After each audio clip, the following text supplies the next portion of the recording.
Hello and welcome to this week's Wild Spirits News. My name is Sibylla and today I'll tell you feelings are your wonder weapon. When I woke up from years of a high-functioning depression, the biggest revelation was my sudden ability to feel again, that had returned. This numbness of all feelings had left. It was the most delicious thing in the world to simply experience my feelings again. Now, some people might caution that you should be, when it comes to feelings and emotions, you should be careful to only experience your positive emotions because that is what attracts positive things into your life. And it's true that they do, but the misunderstanding is that you shouldn't feel negative things. Feeling and experiencing your negative feelings does not ruin the law of attraction of attracting positive things in your life. In fact, your true power can only be unfolded once you use both. So your mission today is to learn about the power of feeling. Task number 1 is the good and the bad. Now, people have been so influenced by the manifestation process that they are almost afraid to feel what they think of as negative feelings like anger or sadness. They feel like failures because they feel bad, which again makes them feel bad, and then they feel even worse about feeling bad. This can be a downward spiral. And this anxiety, this fear of feeling bad is actually misplaced because it turns out that only by feeling all of your feelings, by experiencing the full kaleidoscope of feelings, can you claim your full power. And this is what makes it resonate so much when I've recommended the book before, Untamed by Glennon Doyle. And there's a quote that I underlined in that book. And that is, don't try to feel better, just try to feel. Because when I was cut off from my emotions, that was what my depression mostly did. It cut me off from my emotions. People often think when you're depressed, you're very sad. And I wasn't.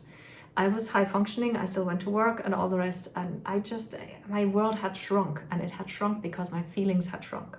They had been like cushioned from all sides. So I prevented myself from feeling anything sad or angry or anything very negative, but at the same time I'd also cut myself off from the highs that come from, for example, pursuing my passions, from the joy that you feel there. And indeed, I didn't pursue many of my passions at all during those years. It's very telling, isn't it? Task number 2 is feelings without fear. So please forget about policing your thoughts and feelings. Don't be afraid of the negative feelings. So that was in task number 1. And now in task number 2, I'm going to tell you that it's actually very much possible to focus on the positive. That is not a contradiction. You see, if you're trying to avoid the negative, it makes it all the more powerful. You might have heard, what you resist persists. And if you resist something, if you're trying to avoid anger, sadness, disappointment, and all these so-called negative feelings, that you give them undue power, and that makes them grow. It's like you're trying to hold the lid down on a pot, on a saucepan with something boiling in it. It'll explode at some point if you keep holding the lid down. However, if you take the lid off, so or to use a different metaphor, if there's a dam that holds back water, once the dam breaks, there will be a huge flood wave. And indeed, that's what I experienced when I felt again. I fell into a hole of blackness. It wasn't particularly nice. I'm not trying to tell you that all this is not a problem. You will feel bad things. And at the beginning, especially if you've held it back for a long time, you'll feel a lot of bad things. But that doesn't last. It's like this flood wave, to stay with the dam. The big flood wave comes, and once that's washed over you, for me it took about a couple of weeks, and then it becomes a lot more manageable, a lot more gentle. And then the good and the bad will both be there, and you have the possibility to actually focus on the good, still experience the bad when it comes, but when you allow it, it will come and then it'll flow through you. Whereas when the good comes, you hold on to it.